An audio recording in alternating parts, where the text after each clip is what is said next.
जय श्री कृष्णा, जय श्री राम, जय गौ माता, जय राधे श्याम। और आप सब कैसे हैं? आप देख रहे हैं हमारा तुलसी तपोवन यूट्यूब।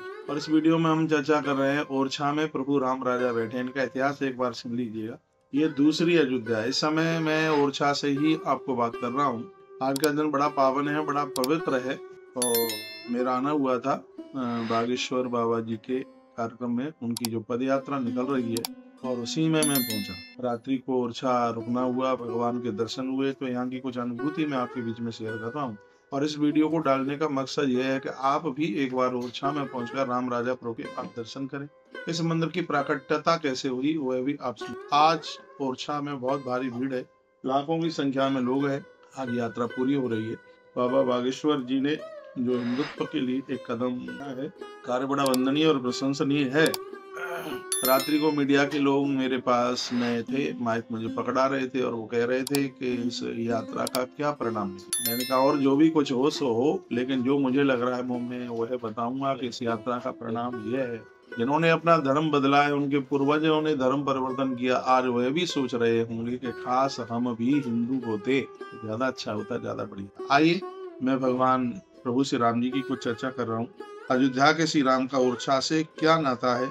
ये लगभग 600 साल पुराना नाता है, वो सुन लीजिए। ओरछा की धड़कन में भगवान राम रहते हैं। राम यहाँ धर्म से परे, हिंदू हो या और कोई किसी जाति का भी हो, यहाँ भगवान श्री राम जी सबके आराध्य हैं। अयोध्या और ओरछा की करीब यह नाता 600 वर्ष प्राचीन हो गया।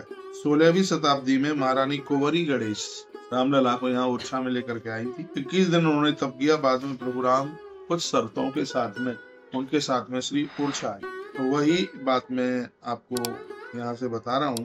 अयोध्या और ओरछा का करीब 600 वर्ष पुराना नाता। कहा जाता है 16वीं शताब्दी में ओरछा के बुंदेला शासक मधुकर शाह की महारानी कुंवरी गणेश अयोध्या से रामलला को यहाँ ओरछा लेकर के आई थी। पौराणिक बातों को माना जाए तो ओरछा के शासक मधुकर शाह भगवान श्री कृष्ण के भक्त थे, जबकि उनकी जो महारानी थी कुंवरी गणेश वह प्रभु भगवान तुलसी राम जी की भक्त थी। एक बार मधुकर शाह जी ने कहा था कि चलो वृंदावन चलते हैं, तो रानी वृंदावन तो नहीं गई और वो श्री अवध चली गई, श्री अयोध्या के लिए।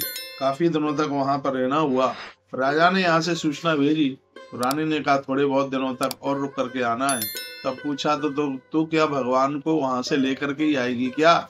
उसी समय रानी ने संकल्प लिया कि अब मैं अयोध्या से ओरछा तभी जाऊंगी जब प्रभु श्री राम जी मेरे साथ चले। 21 दिन के अखंड तप पर बैठ गई। दिन रात जल तक उसने ग्रहण नहीं किया। लेकिन जब वो भी भगवान प्रकट नहीं हुए तो रानी कुंवर गणेश ने छलांग लगा दी सरयू में।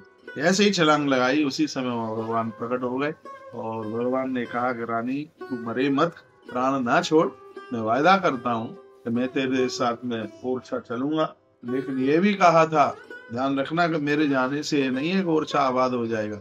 ये मन सोच लेना, उजड़ भी सकता है ओरछा। तो रानी ने कहा था मेरा घर परिवार उजड़े, ओरछा उजड़े, कुछ भी उजड़े, मैं आपको ओरछा लेकर के जाऊं। भगवान की कुछ शर्त थी। एक तो मैं पुख्य नक्षत्र में संतों के हाथों से पहुंचूंगा। आज भी यहाँ पुख्य नक्षत्र में आचार्य बहुत बड़ा मेला लगता है। पुख्य नक्षत्र में भगवान ने कहा। और दूसरा, ओरछा में मैं राजा बन करके रहूंगा, इसलिए यहाँ राम राजा के नाम से भगवान के विग्रह को पूजा जाता है। एक सरसों का दिया और एक लोटा जल जब तक मुझे मिलेगा तब तक मैं ओरछा नहीं छोड़ूंगा, ये भगवान ने कहा था। आज भी यहाँ के मंदिर में एक सरसों के तेल का दीपक जलाया जाता है। प्रत्येक दिन एक लोटा जल का भर के रखा जाता है। यहाँ तो भगवान की बड़ी अद्भुत पूजा है। हमने यहाँ दर्शन किए, मन मुदित हो गया। मैं पहली बार ओरछा आया, भगवान का दर्शन करके बहुत आनंद की अनुभूति हो रही है। और यहाँ पर महात्माओं ने पुख्य नक्षत्र में भगवान को यहाँ लेकर के आए। महारानी इन शर्तों को स्वीकार किया। ओरछा में प्रभु राम यहाँ पर विराजित हैं और ऐसा कहते हैं कि दिन भर भगवान प्रभु श्री राम जी यहाँ ओरछा में रहते हैं, शाम के समय अवध चले जाते हैं। यहाँ के महात्मा लोग ऐसा बोलते हैं। तो बड़े आनंद की बात यह है कि हम सनातनी लोगों के लिए यह तीर्थ, यह स्थान बड़ा पावन है। भैया यहाँ पर बेतवा नदी बह रही है, बिल्कुल नीचे ही बह रही है। जब भी कभी आप आते हैं तो ये स्थान ज्यादा दूर नहीं है, ये झांसी से 20-22 किलोमीटर ही होगा, बस इतना ही। आप ओरछा धाम पधारिए, राम राजा प्रभु के दर्शन कीजिएगा। महारानी के द्वारा भगवान प्रकट हुए और आज भी यहाँ पर हैं।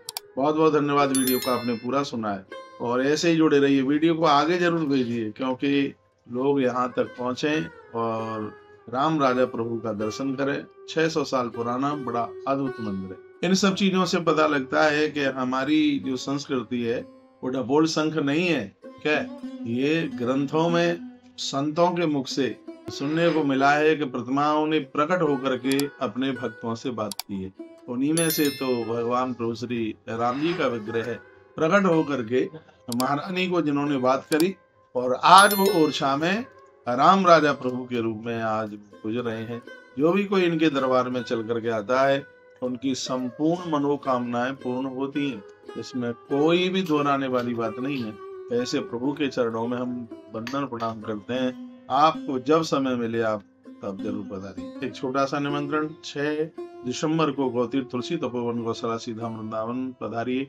उस दिन भगवान प्रभु श्री राम जी की विवाह की तिथि है, भगवान बांके बिहारी जी की प्राकट्य की तिथि है, इसलिए इसको विहार पंचमी और विवाह पंचमी के नाम से जाना जाता है।